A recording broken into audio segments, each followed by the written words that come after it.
لسایه سیستمی حکمرانی امپریالیسمی لهولێر خوێندنەوە بۆ کتێبێکی مامۆستا عەلی باپیر کرا. من پێم وایە سۆزی نەتەوایەتی واتە ئەوە کە ئینسان میلەتی خۆی خۆش بوێ، نەتەوەی خۆی نیشتیمانی خۆی خۆش بوێ و هەموو ئەو شتانەی کە پەیوەندیان بە نەتەوە نیشتیمانەکەیەوەیە، وەکو ئەدەب و کولتور و مێژوو و فەرهەنگ و زمان و خۆشی بوێن و بۆیان هاوسۆز بێ شتێکی خوارزکە بۆ کورد. وەک سێم وێزگەی قۆناغی یەکەمی پرۆژەی هەفتەی سۆزێک بۆ نیشتیمان لە شاری هەولێر کۆڕێکی تایبەت بۆ خوێندنەوەی کتێبی سۆزی نەتەوایەتی و بیری ناسیۆنالیزم لە تەرازووی ئیسلامدا لە نووسینی مامۆستا عەلی باپیردا بەڕێوەچوو. بە پێویستمان زانی پرۆژەی هەفتەیەک بۆ سۆز بۆ نیشتیمان و نەتەوە ڕابگەێنین و لە چوارچەوەی ئەم پرۆژەیەدا زنجیرە سێمینارێک پێشکەش کراون کە بەردەوامی هەیە ئەم سێمینارانە. دوای سێمینارەکان کە خوێندنەوەی بۆ کتێبەکەی جەنابی مامۆستا عەلی باپیرە کرێ بە شێوازێکی زانستی و ئەکادیمی، پاشان کۆڕبەندێکی جەماوەریمان هەیە لەسەر گرێدانی هەستی ئاینی هەستی نیشتیمانی پێکەوە. جەنابی مامۆستا شێخ محەممەدی بەرزنجی دەفەرمێت ئێمە چەکمان هەڵگرت دژی بەعس، ئێستا دژی نەتەوە و گەلی کوردی خۆمان چەکمان هەڵ نەگرتووە، ئێمە ئامادەی حیوار و گفتوگۆین، ئێمە بەشێکی دانەبڕاوی لە خزمەتی ئەو گەل و نیشتیمانە.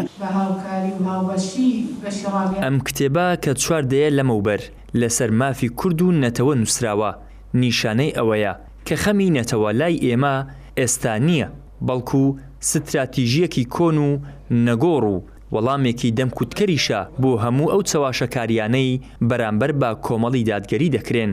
بێگومان ئەو کتێبی مامۆستا کە ئێستا خەڵکێک هێوێرە باسی کوردایەتی دەکایی ئەوەیە کە نەوەی تازەی میلەتی کورد، نەوەی تازە خوێندنەوەی بۆ بکە، تێڕامانی تێدا بکە لەبەرەوەی کتێبەکە ڕاستە 32 ساڵ پێش ئێستا نووسراوە، بەڵام لەگەر واقعی ئێستاشمان دەگونجێت. 30 ساڵ پێش ئێستا مامۆستا باسی سۆزی نەتەوایەتی دەکات، باسی خۆشەویستی نیشتیمان دەکات، پەنجەی خستە سەر ئەو برینانەی کە گەلی کورد بە درێژایی ئەو 100 ساڵی کە دژێر دەستەیی بووە ئاماژە بۆ کردیا گەلی کورد و هەردەستیتەوە واخود بە چ شێوازێک دیفاع لە خاک و وڵات بکرێ.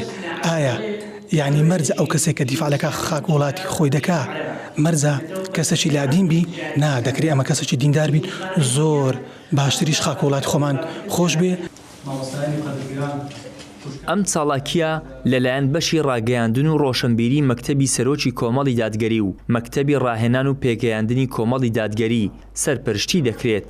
هەفتەی سۆزی نیشتیمان سەلماندی کە لای ڕەوتی ئیسلامی بەرگریکردن لە مافە نەتەوەیەکان نەک هەر لە پێشینەی کارەکاندایە، بەڵکو وەک ئەرکێکی شەرعی و مێژوویی تەماشا دەکرێت. ئیدریس محەممەد، کەناڵی ئاسمانی پەیام، هەولێر.